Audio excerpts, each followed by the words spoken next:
복잡한 것 같고 어려운 것 같지만 그렇지 않다는 거예요. 성경은 지금 제가 나눠드린 그 출애굽기는 앞으로 모든 성경을 다 제가 이렇게 만들어 놓을 겁니다.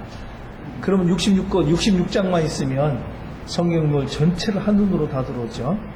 그래서 이것이 지금 출애굽기가 49개 구조가 되어 있어요. 전체가 A부터 마지막 A-까지가 49개의 구조로 이루어졌습니다. 그래서 요거 하나면 출애굽기 전체를 한눈으로 다 볼 수 있어요. 근데 이렇게 보고 나면 이 출애굽기가 굉장히 쉽게 보여요. 한눈에 다 들어와서 전체 그림이 우리들에게 보여주는 그런 어떤 그 이미지 자체가 굉장히 아주 자세하면서도 또 뭐가 어디에 있고 뭘 어떻게 이루어가야 할지를 우리들에게 알려주는 그런 도표가 돼요. 이거를 좀 잠깐 설명을 하면, 그러니까 출애굽기는 결국 크게는 두 가지로 되어 있어요. 두 개. 크게는 두 가지. 자, 그러니까 출애굽기를 이렇게 나누어 보면, 첫째는 그 도표를 보면, 첫째는 애굽에 대한 순종이죠. 그죠? 두 번째는 하나님에 대한 순종이에요. 그러니까 이 출애굽기는 전체는 애굽에 대한 순종과 하나님에 대한 순종 두 가지로 이렇게 크게 나누어집니다. 크게 나누어져. 그 다음에 이제 우리가 이렇게 나누어 보면 네 가지로 이것을 나눌 수가 있어요. 네 가지. 두 가지 중에, 그래서 출애굽의 순종의 문제는 뭘 다루느냐면 사명을 다루고 있어요. 사명. 그렇죠? 하나님께서 모세를 통해서 이제 출애굽을 시키기 위한 그 사명을 부여시키죠. 그 다음에 뭐가 되어집니까?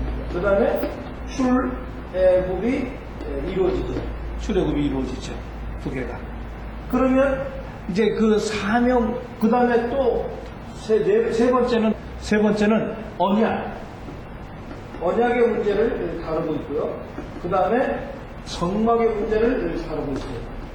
그러니까 조금 더 자세하게 하면 출애굽기는 총 네 가지입니다. 네 가지. 그렇죠? 뭐예요? 돼요? 사명, 출애굽, 언약, 성막 이렇게 정리가 되어버리는 거예요. 그러니까 크게는 몇 가지? 두 가지. 애굽에 대한 순종과 어디에 대한 순종? 하나님에 대한 순종. 그 다음에 좀 더 이제 넓히면 몇 가지? 네 가지.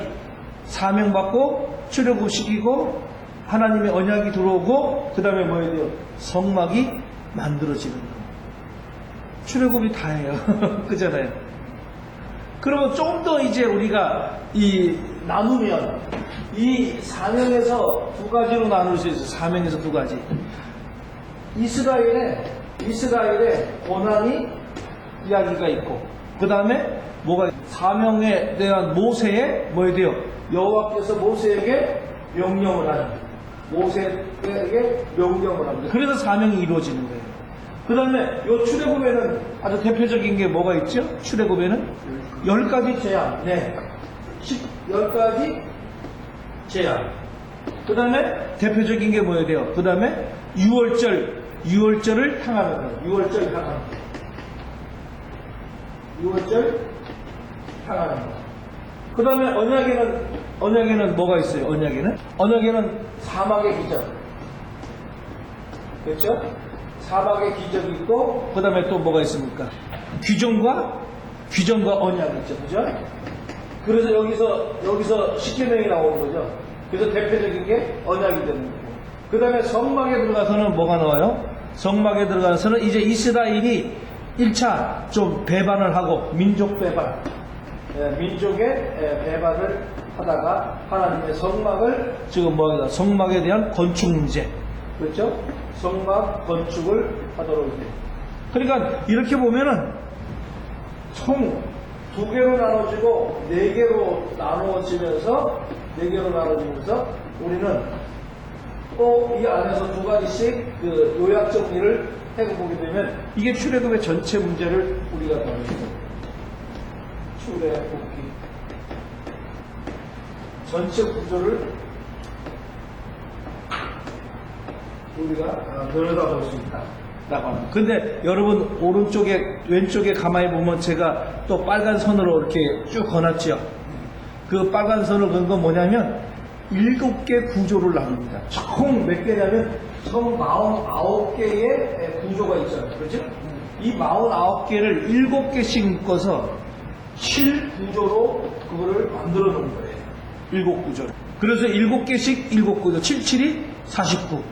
그래서 그 첫 번째 D에다가 빨간 줄 해놓고 K에 빨간 줄 해놓고 R에 빨간 줄 해놓고 그 다음에 X, Y에 빨간 줄 해놓고 제가 그렇게 R-에 빨간 줄 해놨잖아요. 그것이 그 안에 핵심 주제예요. 그러니까 출애굽 전체 도표를 하나 보면 이것만 눈에 집어넣으면 출애굽기 전체를 우리가 뭐 할 수 있어요? 그냥 해나갈 수 있는 것이죠. 출애굽기로. 그러니까 그렇게 어려운. 자, 그러면 제가 여기서 이렇게 한번 해보자. 자, 처음에 무슨 문제가 있어요? 아까 이스라엘 민족의 고난과 그 다음에 하나님의 모세에게 명령을 통해서 이스라엘 모세에게 사명을 주기 시작합니다. 그죠? 사명을 주기 시작해요. 그러니까 고난과 명령을 통해서 사명이 부여되죠. 그 다음에 뭐가 이루어지니까? 재앙을 통해서 출애굽이 시작이 됩니다. 그래서 마치 이제 뭐를 건너요? 이들이 홍해를 건너갑니다. 그죠? 홍해를 건너가요.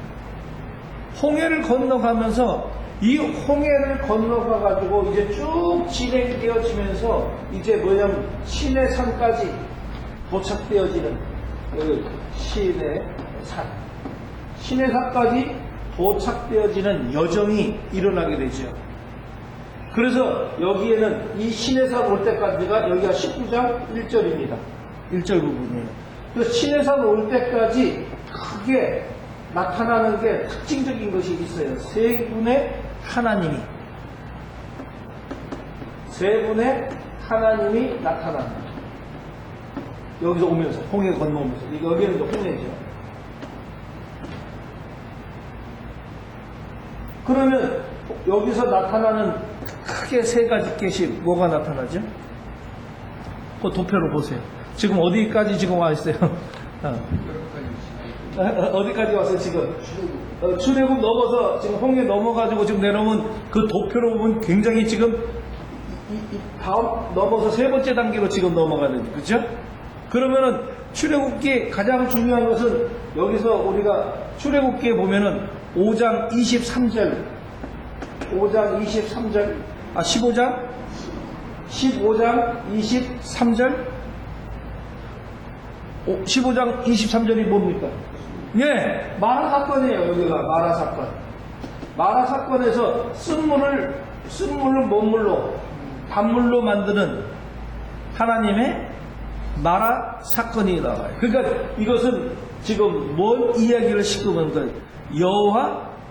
여호와 라파의 하나님의 모습을 보여요. 그래서 그들의 고난과 고통과 이런 것들을 뭐 하는 거죠?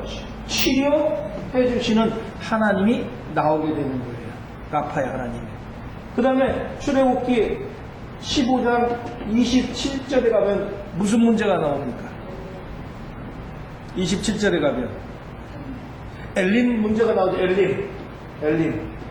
그래서 그들의 불평과 불만과 있을 때 여기서 모든 것들을 다 준비해 주시는 하나님.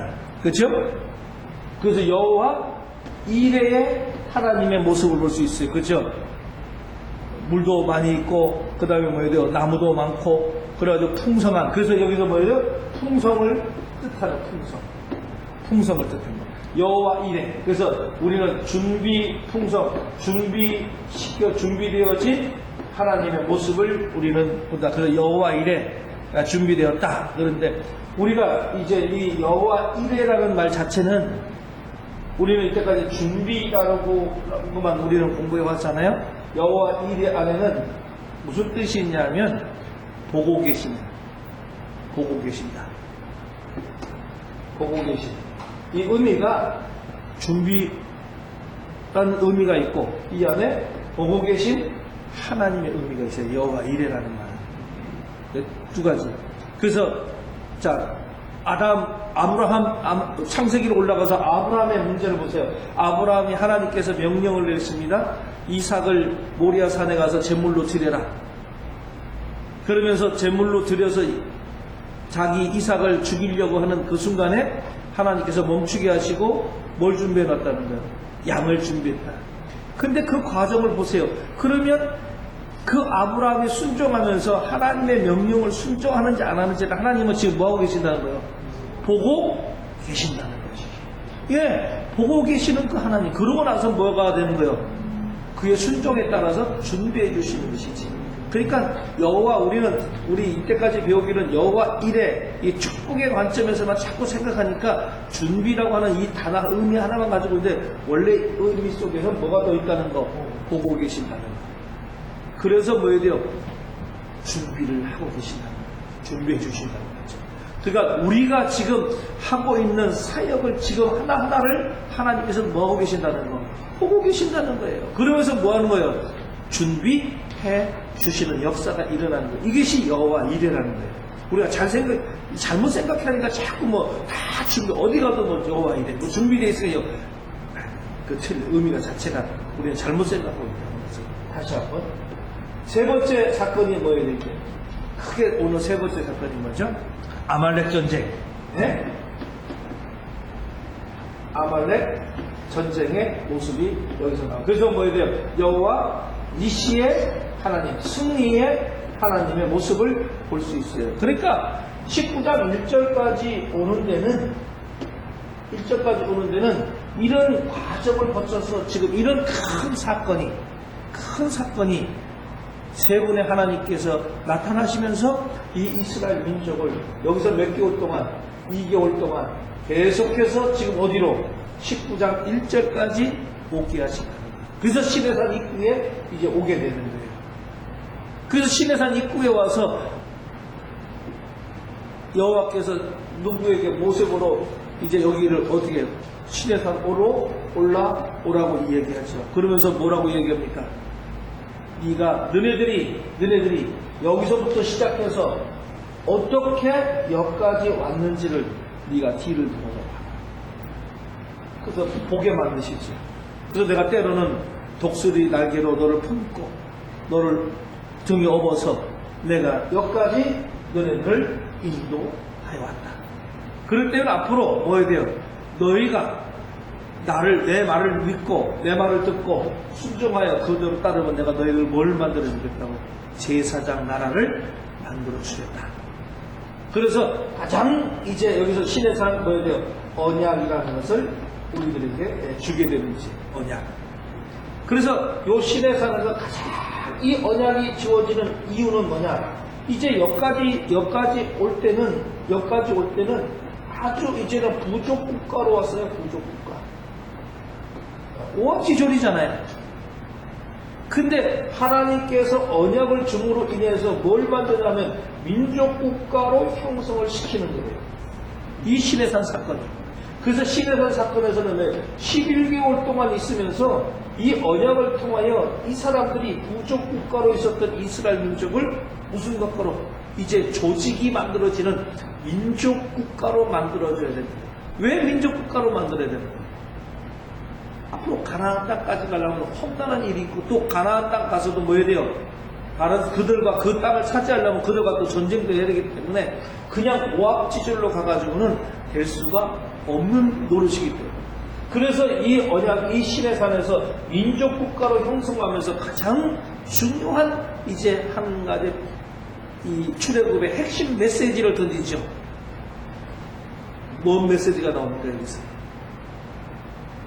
여엘렘 하켐 암미라는 이 단어를 씁니다. 나는 너희의 하나님이고 너희는 나의 백성이라고 합니다. 나는 너의 하나님. 그래서 여기서 가장 중요한 핵심이 나는 너의 하나님이고 너희는 나의 백성이라고 하는 중요한 시내산 문제 핵심, 출애굽의 핵심적인 이야기를 하나님께서 여기고 나는 너의 하나님 I am your God. 너는 나의 백성 You are my people. 그래서 엘로 헤켐 그 다음에 암미라는 두 단어를 쓰면서 이스라엘 민족이 내가 너희 하나님이고 너희들이 나의 백성이라고 하는 그 사실을 통해서 이제 민족 국가가 형성되고 그 다음에 언약을 여기서 받게 됩니다. 언약을 받게 됩니다. 이 언약을 받는데 우리가 상당히 생각할 것은 뭐냐면 그래서 이제 뭐예요?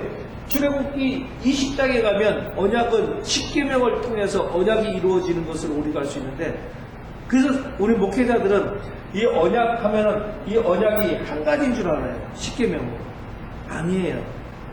지금 이 시내산에 있으면서 11개월 동안의 사건이 어디까지 가냐면 여러분 책 민수기 10장 10절까지 가는 거예요. 이게 11개월 사건이에요. 여기까지 갈 때 이 언약이 7개의 언약이 만들어집니다. 7개 언약이. 7개 언약. 그래서 여기서 뭐야 돼요? 이 시내산 언약 10계명을 통해서 7가지의 언약을 만들어지는 것이 민수기 10장 10절까지 문제예요. 이해되세요? 이제 그래서 여기서부터 어디에요? 이제 여기서 다시 출발하여 어디까지 갑니까? 요단강까지 가게 되죠. 요단까지 가게 되죠. 그렇죠? 이것이 바로 뭐냐면 광야 38년의 시간이에요. 이게 광야편. 그러니까 우리가 왜 40년 이렇게 얘기 광야 40년이 아니라 광야 생활은 38년이 맞는 말이에요. 그리고 여기서 또 얼마큼 기다려요. 여기서 요단에서 이제 가나안 넘어가는 여기가 가나안 넘어가는 이 시점에서 몇 개월? 11개월을 지냅니다. 그러니까 11개월 지내고 여기 11개월 지내니까 24개월에다가 여기 22개월에다가 여기 2개월 하니까 몇 개월? 24개월. 그러니까 2년. 그래서 이것이 몇 돼요? 40년이 되는 거예요. 40년.